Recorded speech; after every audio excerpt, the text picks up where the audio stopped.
تله ریدینگ آیلتس رو که باید بلد باشی بدونی، پس با من همراه باش. بچه‌ها سلام، امیدوارم روزتون عالی باشه. امروز با هم میخوایم تو بخش ریدینگ آیلتس به یه موضوع خیلی مهم بپردازیم. 5 تله‌ای که خیلی از داوطلبا توش گیر میافتن و کلی زمان و نمره‌شون رو از دست میدن.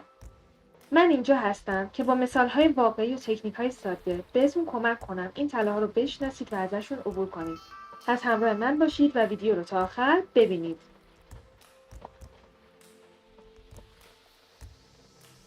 تله اول اسکن نکردن متنه.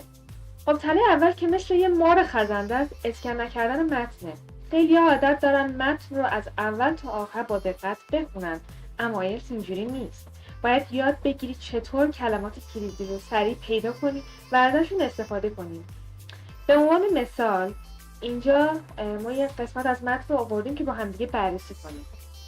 The rapid development of technology has influenced human communication significantly. حالا سوال اینه که What has impacted human communication؟ حالا اگه بخوای کل جمله رو کامل بخونی وقت زیادی میره، اما اگه فقط دنبال کلید واژه‌های تکنولوژی و کامیونیکیشن بگردی سریع جواب رو میگیری. پس اینجا تکنیکمون اسکن کردن، یعنی فقط دنبال کلمات مهم بگردی، نه خوندن کامل متن. تله دوم اشتباه در تشخیص معنی گزینه هاست. برداشت نادرست از گزینه ها.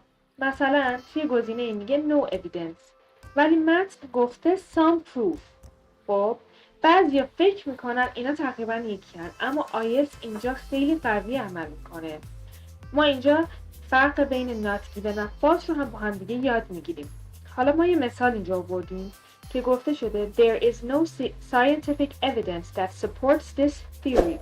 حالا توی گزینه‌مون اومده که some scientists support this theory. حالا این درسته یا غلطه؟ اینجا فالسه، چون گزینه با متن متناقصه. پس دقت کنین که معنی دقیق گزینه و متن رو باید بررسی کنیم. تله سوم سوالات true false و not given هست.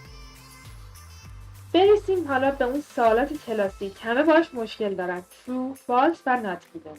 خیلی‌ها فرق بین false و not given رو نمیدونن و نمره‌شون رو میدن به باد. روش ساده چیه؟ اگر جمله‌ای در متن خلاف گزینه بود، گزینه فالسه. اما اگه متن هیچ اشاره‌ای به گزینه نداشت، گزینه not given. خیلی ساده است. حالا من برای فهم بهترتون اینجا یه مثال آوردم که بهتر متوجه منظورم بشین. اینجا متنمون گفته که The museum opens at 9 a.m.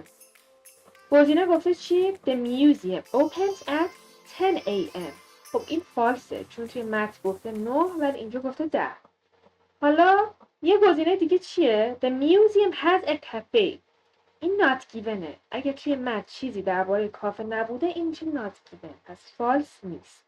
این موضوع رو باید دقت کنید حتما بهش. تله چهارم زمانبندی نادرسته. تله چهارم زمانبندی اشتباهه. خیلی‌ها میرن سراغ متن اول و ساعت‌ها اونجا گیر میکنن، در حالی که باید وقتشون رو برای همه بخش‌ها تقسیم کنن. اینجا تکنیکی که باید استفاده کنید چیه؟ برای هر متن و پسیج حدود 20 دقیقه وقت بذارید. سوالات سخت رو باید بذارید واسه آخر. اول سوالا رو بخون، بعد متن رو اسکن کن. اینطوری کلی توی وقت صرفه‌جویی می‌کنی. تله پنجم نفهمیدن سواله. آخرین تله اینه که نفهمی دقیقاً این سوال چی ازت میخواد. مثلا سوالای choose the correct heading یا summary completion اینا میتونن گیج کننده باشن. حالا روشی که اینجا باید استفاده کنی چیه؟ اول نوع سوال رو خوب تشخیص بده. کلید واژه‌های سوال رو جدا کن. دنبال اون کلید واژه‌ها توی متن بگرد. اینجوری جواب درست رو میگیری و نمرت هم تضمین میکنی. خب دوستای خوبم، با این 5 تله و تکنیک‌ها شما آماده ریدینگ آیلتس رو مثل یه حرفه‌ای بهتر کنید. یادتون باشه تمرین و تمرکز راز موفقیته. اگه این ویدیو واسهتون مفید بود حتما لایک کنید و سابسکرایب کنید. نظرتونم این پایین برام بنویسید. هر سوال یا موضوعی خواستید من اینجا هستم که کمکتون کنم. یادتون نره توی کامنت برام بنویسید که شما کدوم یکی از تکنیک های ریدینگ رو تا حالا ازش استفاده کردید. فعلا تا ویدیوی بعدی خدافظ.